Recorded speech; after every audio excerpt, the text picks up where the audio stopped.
하겠습니다. 챕터 5 지역사회 복지 실천 원칙, 가치, 윤리에 대해서 강의를 하겠습니다. 1. 지역사회 복지 실천의 일반적 원칙, 지역사회 복지 실천의 가치와 윤리.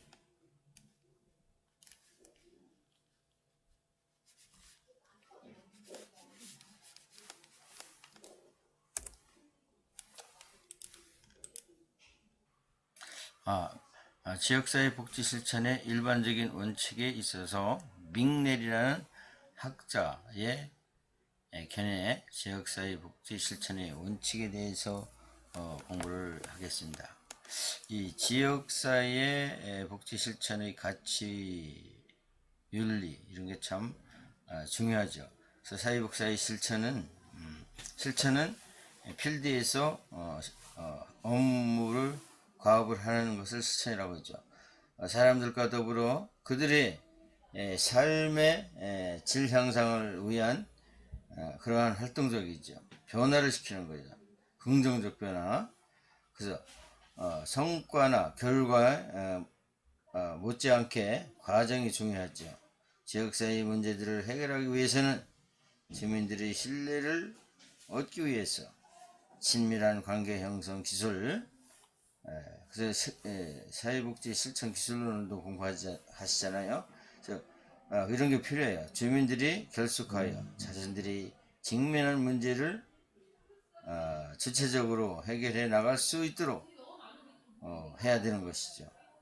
그러므로 사회복지는 지역사회 실천의 원칙과 가치, 윤리에 대해서 잘 알고 있어야 되는 것이죠.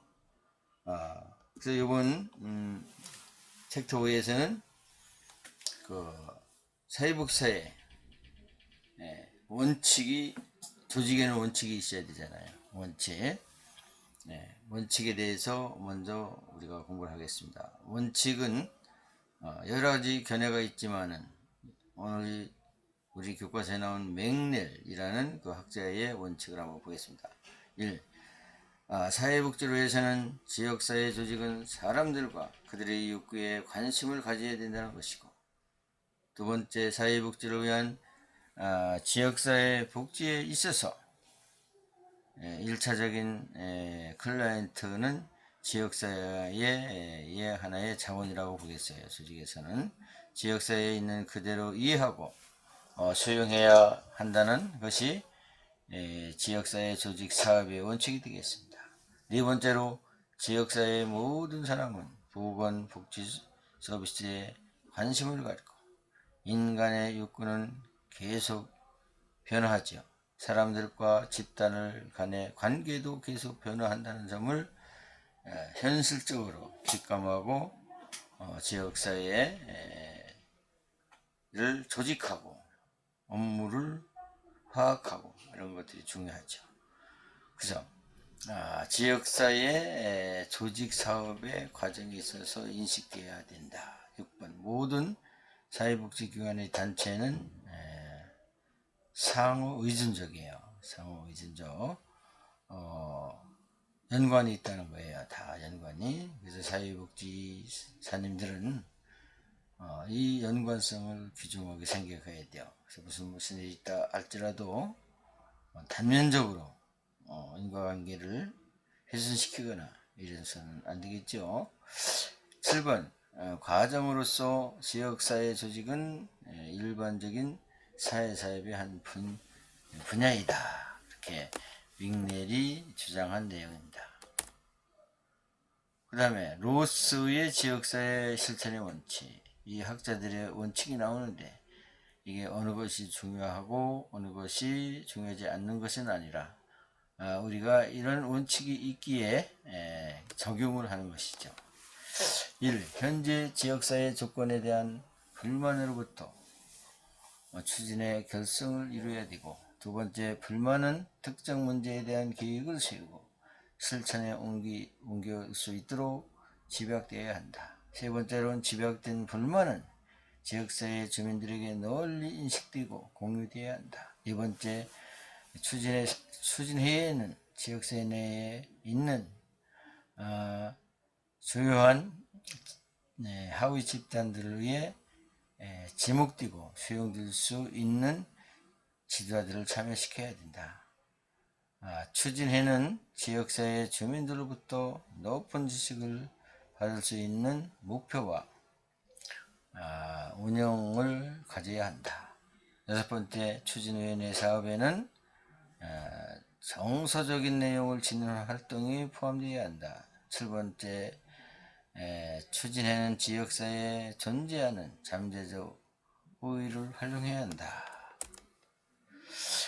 8번째, 추진회는 회원 상호간 및 지역사회에 활발하고 효과적인 의사소통 방법을 개발해야 한다.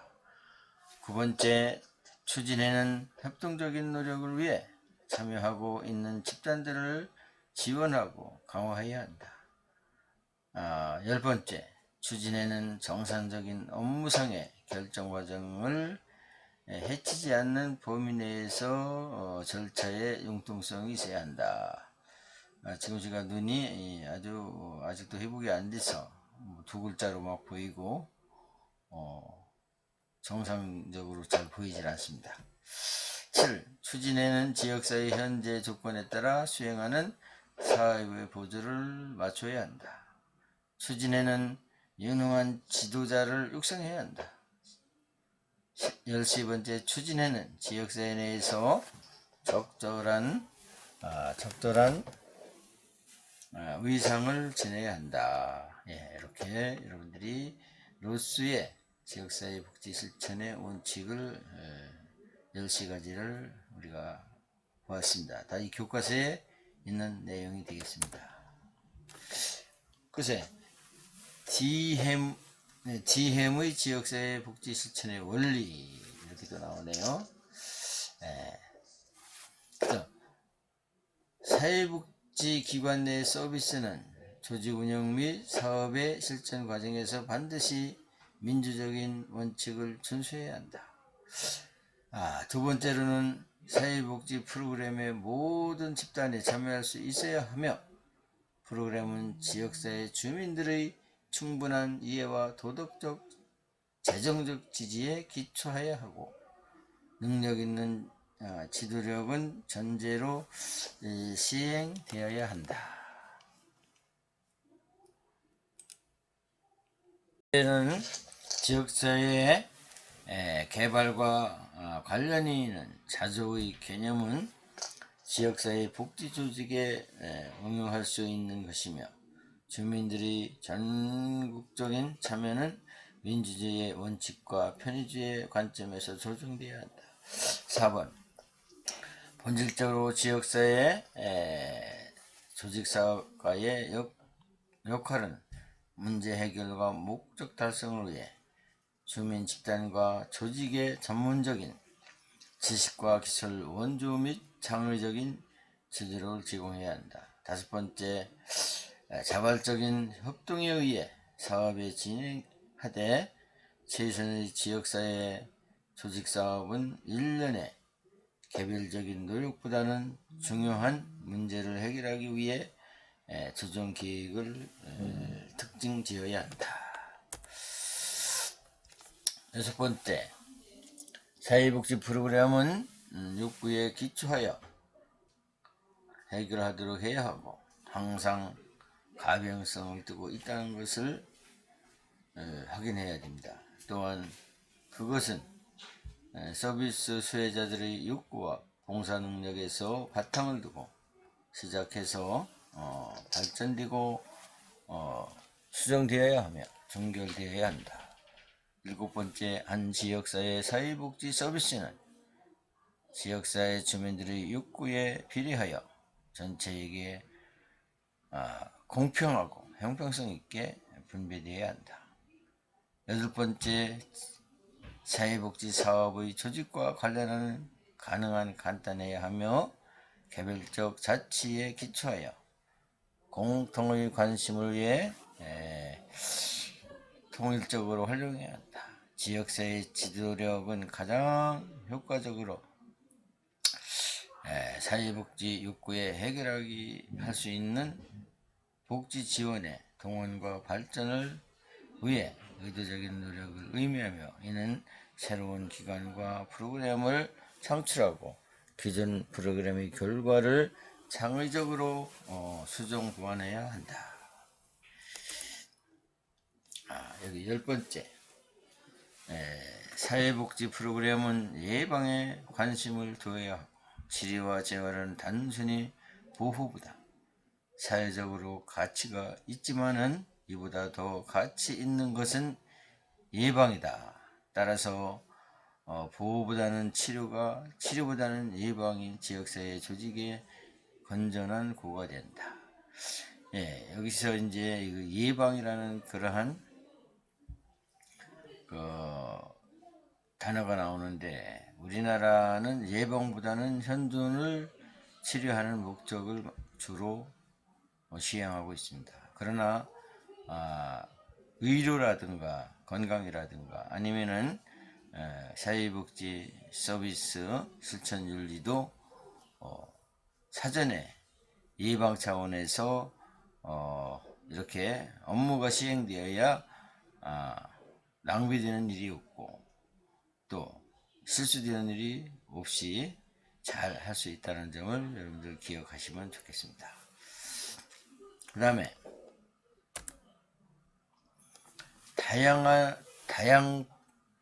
다양성 여러 가지라는 거예요. 다양성은 문화에 대한 이해예요.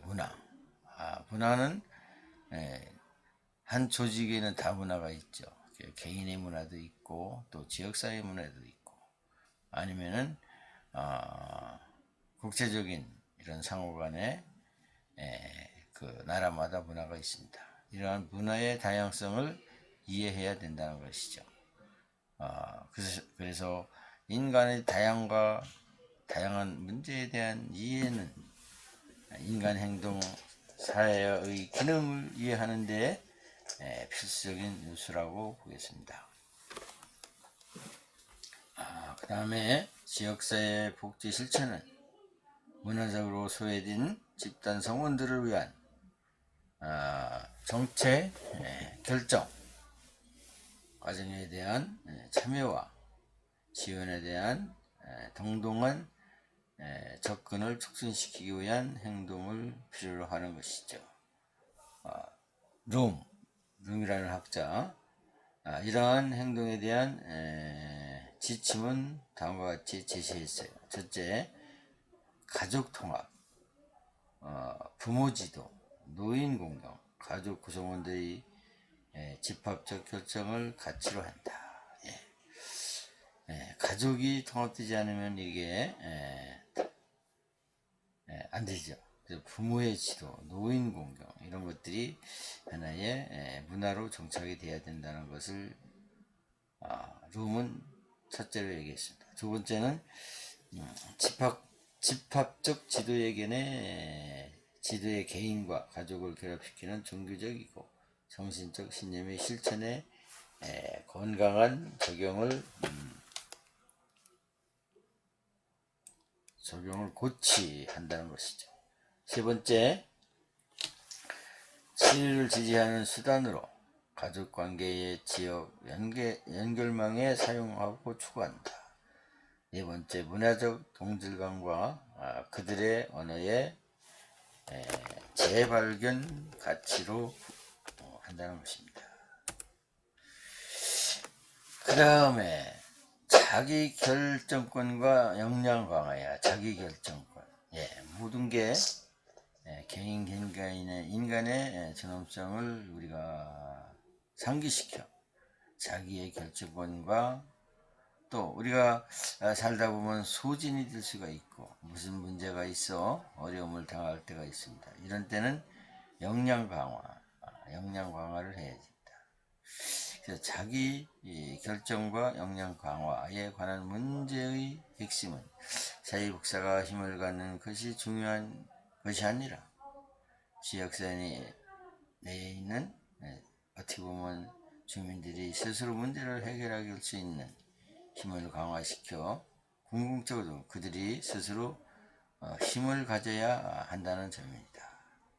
그래서 우리 사회복지사가 케이스 워크, 1대1 그룹 워크, 두 사람 이상의 집단, 지역사회복지, 커뮤니티 웰페어죠.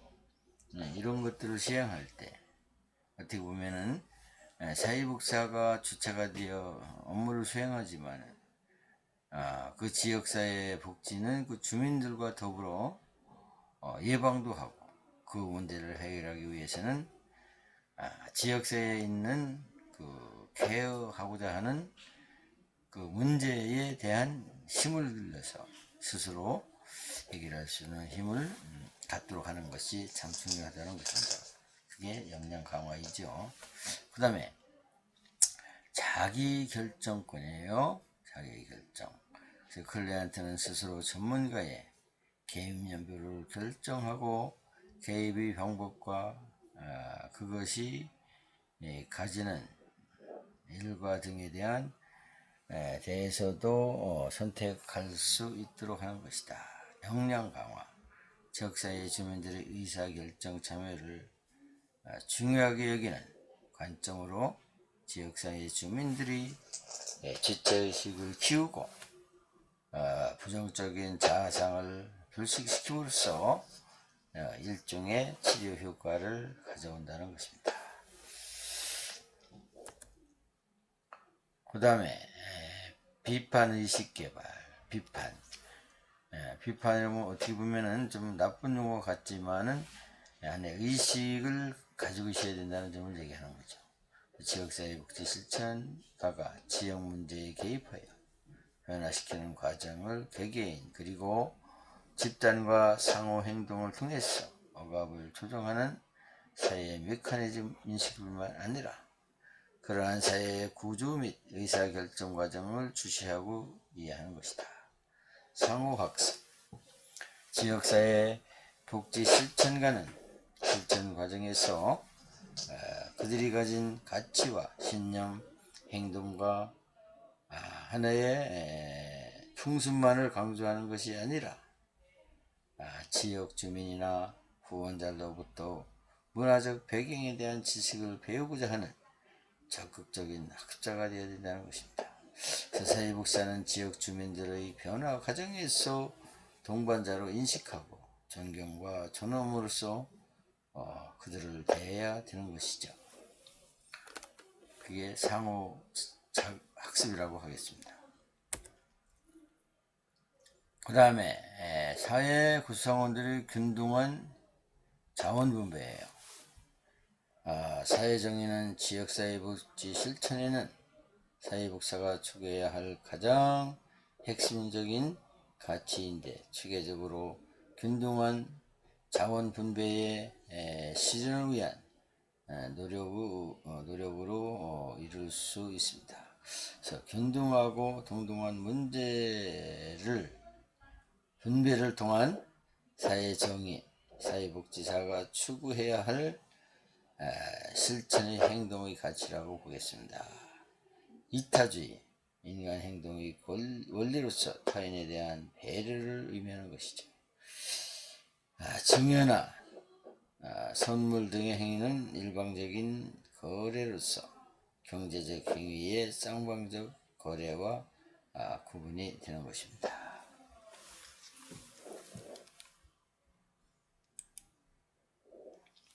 그 다음에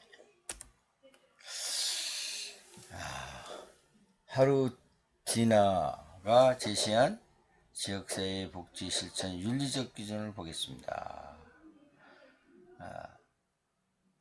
하단하는 지역사회 복지 실천에 적용되는 윤리적 실천, 임상적 사회복지 실천 윤리와 다른 이유에 대해서 다음과 같이 설명하고 있다.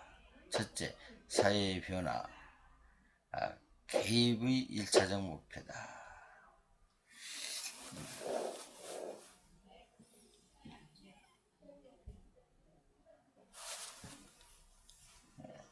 그 다음에 둘째, 사회복지사는 억압받는 집단들을 주변화하는 데 기여하는 사회 경제적 조건들이 대하여 비판적 의식을 발전시켜야 한다. 셋째, 대상자 집단의 구성원들에게 비판의식을 키우도록 하는 것이 역시 윤리적 실천에 추구해야 하는 하나의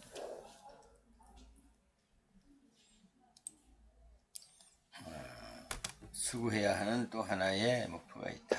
네 번째, 클라이언트란 주로 대상 집단의 구성원, 표적이 되는 지역사회 주민, 억압받는 인구 집단의 구성원들이기 때문에 많은 경우 사회복지사들이 이러한 클라이언트의 집단의 모든 구성원들과 직접 하지는 않죠. 다섯째, 대개 가입이 대상자 집단의 구성원들과 제휴하는 가운데서 이루어지는 관계로 경우에 따라 대상자 집단이 사회복지사를 이제 고용하기도 하게 되죠.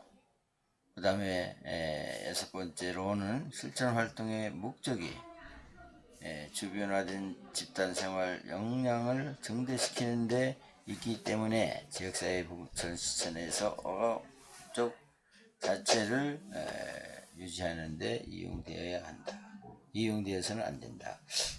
일곱 번째, 지역사회 복지 실천의 1차적 목적이 역량 강화이기 때문에 사람들이 정부 및 민간기관의 의사결정이 관여하는 가운데 환경의 지배한다는 인식이 증대되고 자아 개념이 개선되는 등 궁극적인 효과를 맛볼 수 있다는 사실이죠. 그 다음에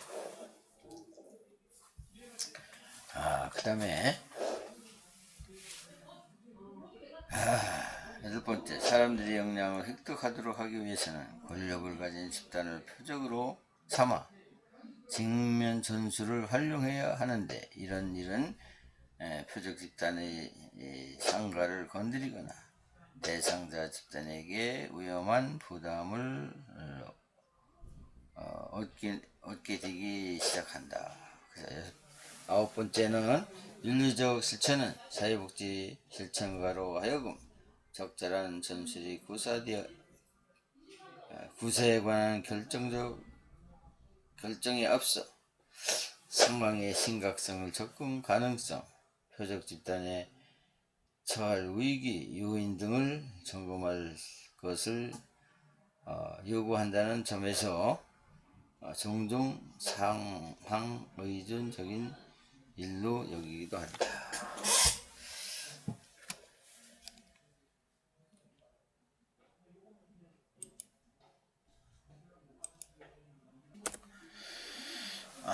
그래서 사회복사의 윤리강령에 반영한 윤리적 가치 기반의 윤리강령이 있죠. 사회복사는 모든 전문인들은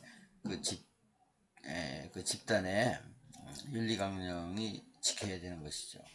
윤리강령에 이제 반영한 윤리적 가치, 자유죠.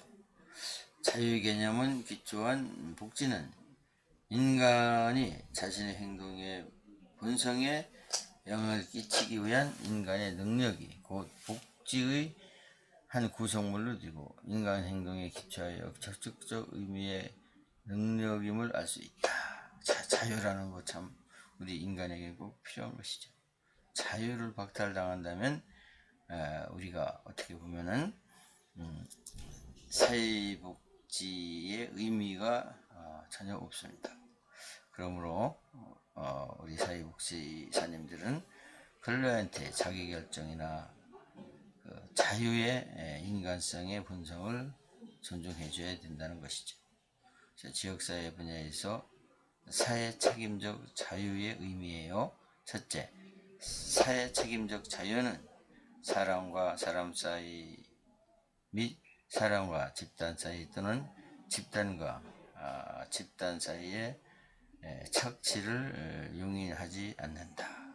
둘째, 사회 책임적 자유는 개인적인 이익보다 집합적인 이익 또는 공공이익을 강조함으로써 사회적 만족을 증진시킨다.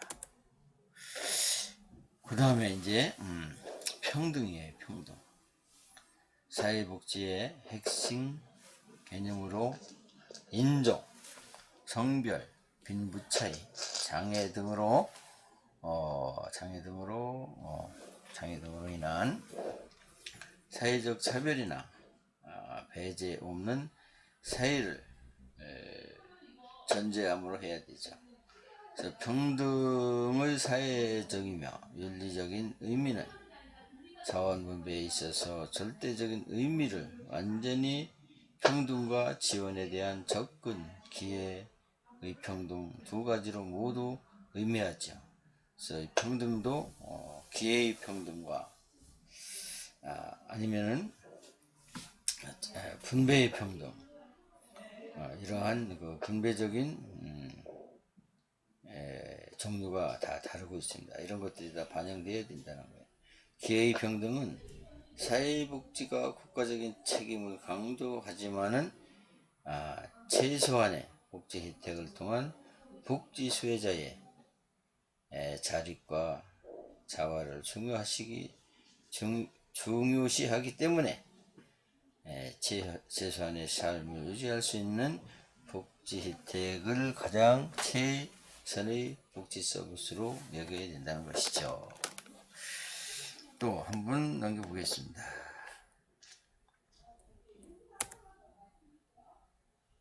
또 프랑케나 의 학자에 대해서 사회 정의에 대해서 한번 보겠습니다. 모든 사회 구성원들을 평등하게 존중하고 구성원이 좋은 삶을 인정하는 사회가 정의로운 사회라고 했습니다.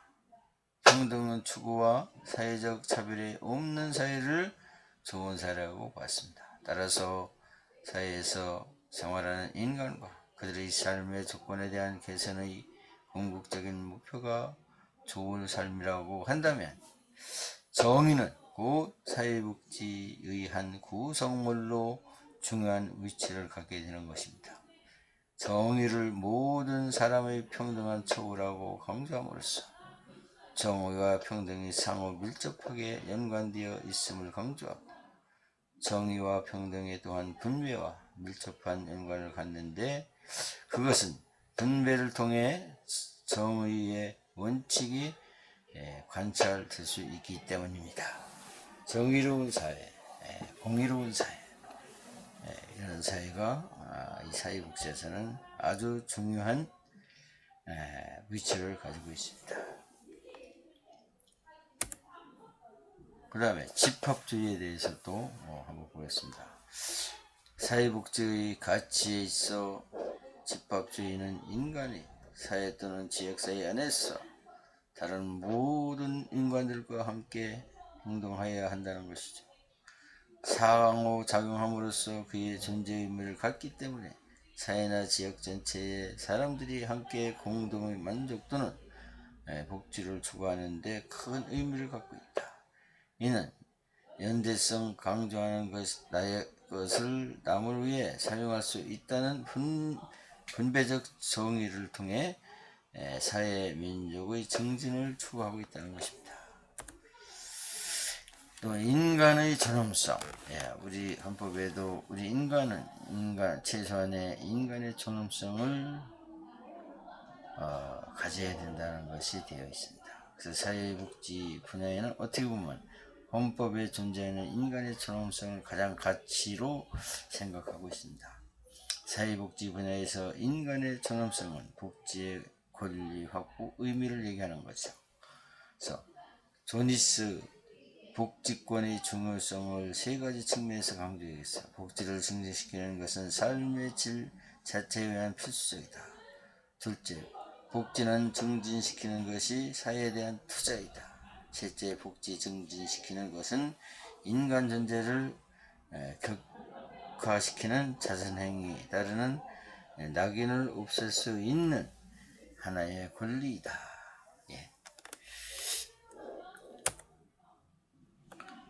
이렇게 해서 우리가 이제 그 지역사회 복지 실천의 원칙, 가치, 윤리에 대해서 강의를 들었습니다. 그래서 여기 이제 우리가 생각하고 넘어가야 될 것은 사회복지 실천 현장에서 근무하는 사회복지사를 만나 실천 과정에서 경험한 윤리적 딜레마가 무엇이며 그것을 어떻게 해결해야 하는지 알아보고 켄 로치 감독의 나 다니엘 브레이크 이런 영화가 있어요. 개봉을 보고 서비스 이용자들을 어떻게 대해야 하는가를 토론해 보고자 한다. 한번 이 영화를 찾아서 강의에 올려보도록 한번 하겠습니다. 이게 다니엘 브레이커.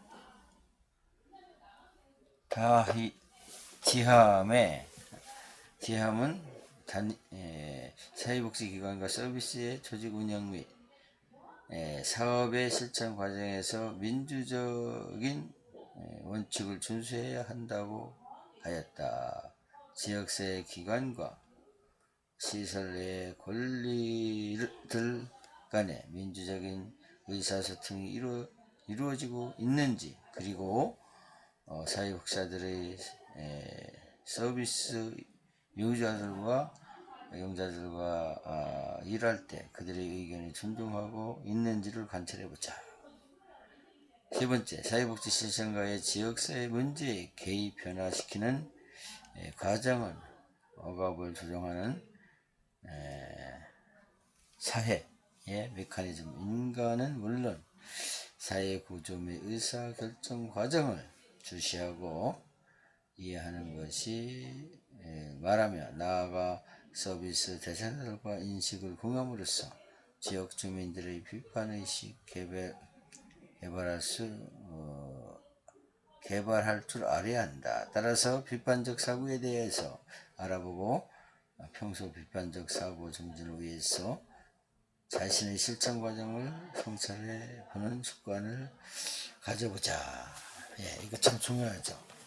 여러분들을 연습 문제 실제로 자기가 한번 생각하고 실천할 수 있는 그러한 기회가 됐으면 좋겠습니다. 그럼 여기까지 또 강의를